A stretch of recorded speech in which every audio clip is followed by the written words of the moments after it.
Imagine for a moment that your body is a car. You wouldn't drive a car without filling it with fuel first, right? Just like that car, our bodies need energy to function. But here's the thing, our fuel isn't something you can pump in at a gas station. It's the food we eat. Every bite we take is like adding a little spark to the engine that keeps us running. Today, let's explore how food turns into energy, the classes of molecules for food, a diet, and a new future idea for food. So, we get our energy from food through cellular respiration. Cellular respiration has two parts, aerobic respiration and anaerobic respiration. Aerobic respiration, according to study.com, is when we get more energy, but it takes a longer amount of time. We get 36 to 38 ATP from this process, and we get our energy from food that is broken down. Anaerobic respiration is when no oxygen is needed, but you get less energy in a quicker amount of time. After this process, you get 2 ATP, and this energy is used for activities and exercise. We get our energy when the chemical energy in food is absorbed and turned into a fuel. This starts through glycolysis. Glycolysis turns glucose into pyruvic acid and we get 2 ATP out of it. It breaks down glucose into little parts of energy, and these parts of energy are turned into the next step, the Krebs cycle or the citric acid cycle. The citric acid cycle breaks down carbon dioxide and removes carbon dioxide as a waste. Energy carriers like NAD+ and FAD are created through the cycle and moved on to the next part, the electron transport system or oxidative phosphorylation. This is the last step, and it is when the energy carriers produce a bunch of ATP and water. At the end of this, we get 36 ATP, which we add to the 2 ATP we got from glycolysis. ATP is used to give us energy because it breaks a bond and removes phosphate, and this releases the energy throughout our bloodstream and our systems. This process is called hydrolysis. Now that we understand how food turns into energy, let's break it down further to the classes of food molecules.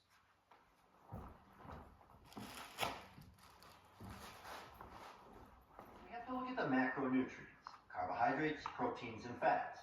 We're going to take a very basic look at this by starting with carbohydrates. Essentially, carbs are going to be used in 3 different ways: as immediate energy, as stored energy, or as stored fat. Carbohydrates are the most important food molecule because it is what we get most of our glucose from, and that gives us our energy. One example of carbohydrates would be bread. Your body breaks down carbohydrates into glucose, which is the main source of energy for your body's cells, tissues, and organs. According to Medline Plus, there are 3 main types of carbohydrates: sugars, starches, and fibers. For starters, sugars are simple carbohydrates because they are in the most basic form. Sugars can be found in foods like desserts or found naturally in fruits. Starches are the second type of carbohydrate and are more complex because they are a series of sugars strung together. Your body breaks down starches for energy, and this can include bread, cereal, pasta, and other vegetables. The last type is fibers. Fibers are also a complex carbohydrate that the body cannot break down. Diets high in fiber prevent intestine problems and to help lower your cholesterol and blood sugar. Fiber is found in fruits, vegetables, nuts, and seeds. Another class of food molecules are called lipids. According to Physiopedia, lipids are fatty, wax-like molecules found in the body. Some functions of lipids are to fuel the body, store energy, and send messages throughout it. It also can help maintain the health of an organism. An example of lipids are oils like olive oil. Like carbohydrates, there are also 3 main types of lipids: triglycerides, phospholipids, and steroids. Triglycerides make up 95% of lipids and are obtained from food sources. They provide insulation for inner organs and play a role in how your body utilizes your vitamins.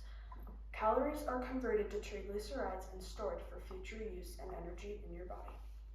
Phospholipids are the second type of lipid and make up 2% of dietary lipids. Similar to triglycerides, phospholipids are not as common, but however, they are molecularly different. Half of each molecule in a phospholipid is water soluble and the other half is not. In a triglyceride, the entire water molecule is soluble.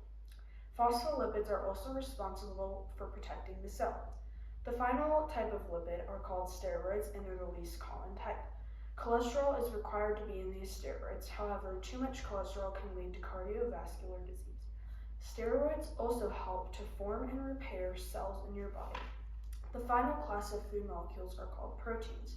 Proteins are made of various amino acids and you need 20 to complete a whole one. However, 9 comes from the food that you eat. One example of proteins would be a protein shake. Some functions of proteins are building and repair, transporting oxygen and nutrients, fighting infection, and regulating hormones.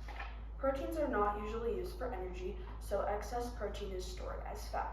Adults are advised to eat 60 grams of protein per day, and this can further be broken down to 10 to 15% of their calorie intake or 0.8 grams per kilogram of their weight.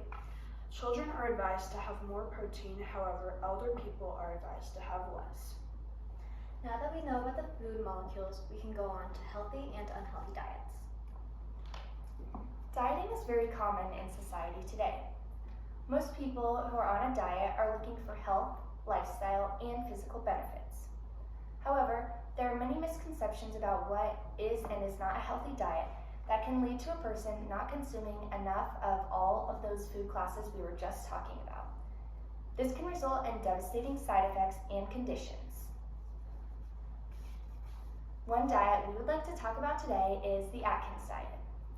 According to Radowski, the Atkins diet is a high protein and low carbohydrate diet. A person on the Atkins diet will eat a lot of proteins like meat, eggs, and cheese, and they will have little to no carbohydrates in their diet. There are 4 stages to the Atkins diet.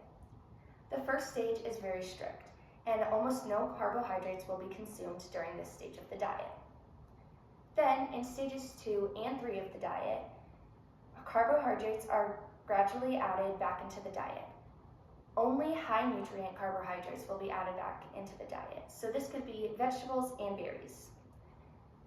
People on the Atkins diet will still focus on eating proteins with every meal during this stage of the diet. Then, in stage 4 and the last stage of the diet, a person will continue these eating habits for the rest of their life. They will cut back and add in carbohydrates as their weight fluctuates to maintain their wanted weight. According to Medline Plus, there is a downside to the Atkins diet, and that is the fact it is lacking carbohydrates. Carbohydrates can play a role in weight loss, however, they are also vital to fuel your body. This is because carbohydrates are broken down to glucose that can be used right away or stored for later energy when you need it. A common misconception is that carbs need to be cut out of your diet in order to lose weight. However, this can be dangerous. Without carbohydrates, you can have negative side effects like headaches, fatigue, and ketosis.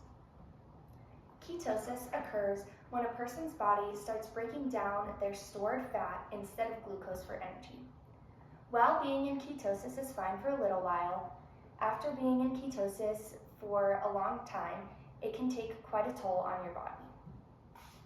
So instead of focusing on diets like the Atkins diet that eliminate whole food groups, many dietitians suggest that you focus on a diet that reduces portions instead of whole food groups and is much more even of the spread of foods that you're eating.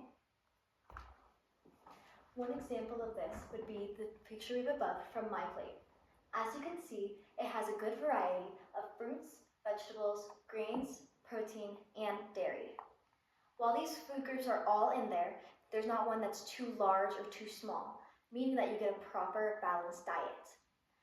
While this is a nice diet to have, it's not the exact thing you should be having. It's just enough to get the message across.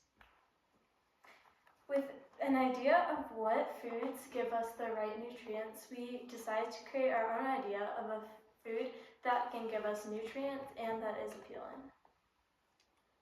For our further development, our idea was to break down food at the biochemical level. To do this, it's important to understand the biochemical makeup of food. Foods are made up of macronutrients, which are proteins, fats, and carbohydrates, micronutrients, which are vitamins and minerals, and phytochemicals, which are found in plants. One of the main food groups is proteins. Proteins are made up of amino acids, and they can influence the texture of food and the satiety, or how full the food makes you feel. Proteins cause different textures in food because of their role in structure, elasticity, moisture retention, and mouthfeel of food. Different types of proteins create different types of textures based on their amino acid composition, how the food is processed, and how the food interacts with other foods.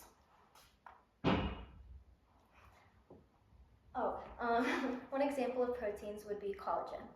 Collagen, when it's found in foods, makes food feel firm or gel-like. It is the primary structural protein found in connective tissue, like animal tendons. When it is cooked, it breaks down into gelatin, which causes things like meat to become tender and juicy. An example of this is marshmallows or gummies, and they give you a more chewy or elastic texture. The next type of macronutrient are fats or lipids. Fats and lipids can influence flavor and also contribute to the healthiness. Foods like avocados would be considered to be unsaturated fats and more healthy for you. However, foods like butter are saturated fats and are considered unhealthy. Lipids provide energy through ATP and influence flavor because of the chemical compounds that they're made up of. Short-chain fatty acids are said to taste sour, but long-chain fatty acids are said to taste unpleasant. We can include this in our new development because it will increase flavor in our food. The next macronutrient are carbs. Carbs are broken up into two parts, simple carbs and complex carbs. Simple carbs, known as sugars, give you more energy in short bursts. Complex carbs, however, help with digestion and also give you energy, but they store energy, and this energy is a more constant flow. However, complex carbs are harder to digest. Percent states how these carbohydrates are having an essential role in the perception of food. Sugar is useful for taste, texture, and color. Fructose, lactose, maltose, and sucralose change color, taste, and texture through combinations of glucose and other sugars. In our food, we want to combine these macronutrients along with micronutrients like vitamins and minerals, which can affect the sourness and taste of a food. And if we're going towards more of a plant-based food, we can add phytochemicals like some of the ones shown here, which can influence the color and taste to make a food that is more appetizing as well as healthy. As we wrap up today, think of food as the invisible force that drives everything you do. It's the energy behind every thought, every step, and every leap that you take. Just like a car needs the right fuel to run efficiently, our bodies thrive when we give them the proper nutrition. Thank you.